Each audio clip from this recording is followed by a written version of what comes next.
since for and from په جملو کې استعمال د since for and from به په کم جملو کې استعمال او کوم ځای کې به استعمال ها since موږ ته پوینټ ښیي لکه پوینټ ویک شو سال شو منډه شو سنډه شو دا پوینټ دي هفته کې و پوینټ دي او په ورځ کې 4 پوینټ دي لکه غرمه ماښام سحر او شپه فار موږ ته ډیوریشن ښیي ټیم ښیي لکه 2 غنټې 2 کاله 10 کاله 3 غنټې دا موږ ته فار ښیي دا موږ ته ډیوریشن ښیي فار ایگزامپل تاسو دلته وګورئ لکه دا اوس سحر وخت دی که نه او دا کسان ډانس کوي نو دا شروع دي د سحر نه او اوس وخت دی ساعت وخت دی تر اوسه پورې شروع دي نو دا د سحر نه ډانس کوي اوسه پورې شروع دي راځئ اوس زه تاسو ته څه جملې ولیکم په دې باندې چې تاسو پرې پوه شئ مثالونه زه تاسو ته درکړم راځئ شروع کوو They have been dancing since morning هغوی د سحر نه ډانس کوي دلته یک پوینټ استعمال شوی دی سار دې دپاره سنس راغلی دی سنس دلته وګورئ they have been dancing for 2 hours هغوی د 2 بجو نه ګډیږي یعنی دلته فار راغلی دی نو ډیوریشن یې منشن کړی دی 2 hours د 2 بجو نه ګډیږي نو فار ځکه راغلی he has been driving since last year هغه د تیر کال نه ګاډی چلوي لکه last year پوینټ یې ذکر کړی دی دلته سنس راغلی دی او خی راغلی دی د یو کس دی غایب دی دې دپاره خی راغلی دی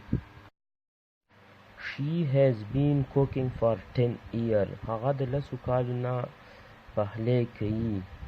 د 10 کالو نه پخلی کوي نو 10 کاله ډیوریشن یې ذکر کړی فار راغلی دی او شي د هغه ښځې دپاره راغلی دی هغه د 10 کالو نه پخلی کوي It has been raining since morning باران د پرون نه شروع دی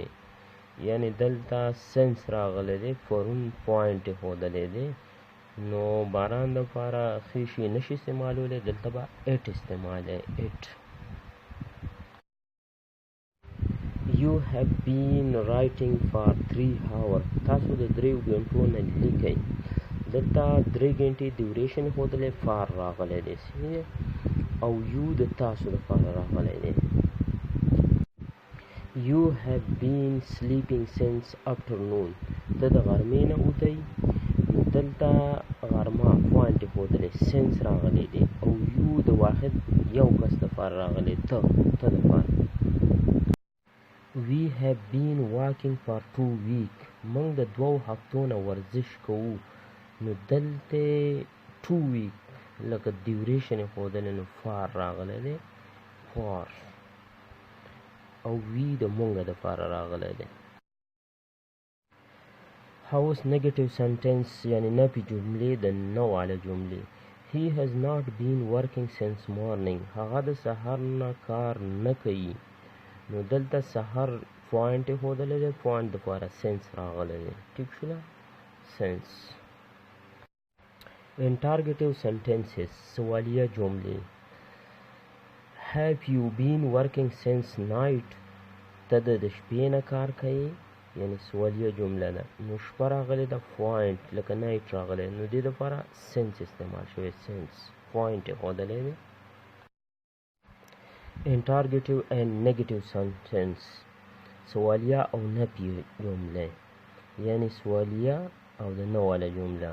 Have you not been working for 2 days or haven't you been working for 2 days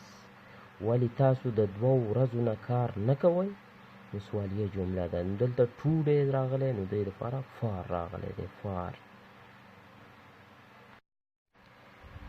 Has she not been singing for 9 years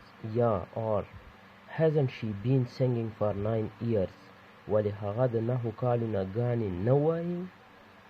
نو دلته 9 کاله ډیوریشن ذکر شوی دې لپاره فار راغلی دی اوس فرام وګورئ فرام مطلب هم نه کیدی شي یعنی لکه د سهار نه به کار شروع کوم 2 غنټو نه به کار شروع کوم یا 2 غنټو نه پس به لکه کار شروع کوم یا سهار نه پس به لکه کار شروع کوم، یا د هفتې نه پس به کار شروع کوم، یا کال نه پس به کار شروع کوم، یا 2 کالو نه پس به کار شروع کوم. د ټولو لپاره فرام استعمالیږي. راځئ سنټنس وګورئ. I will start working on computer from morning. زه به په کمپیوټر سحر نه کار شروع کوم. نو دلته فرام استعمال شوی دی، فرام.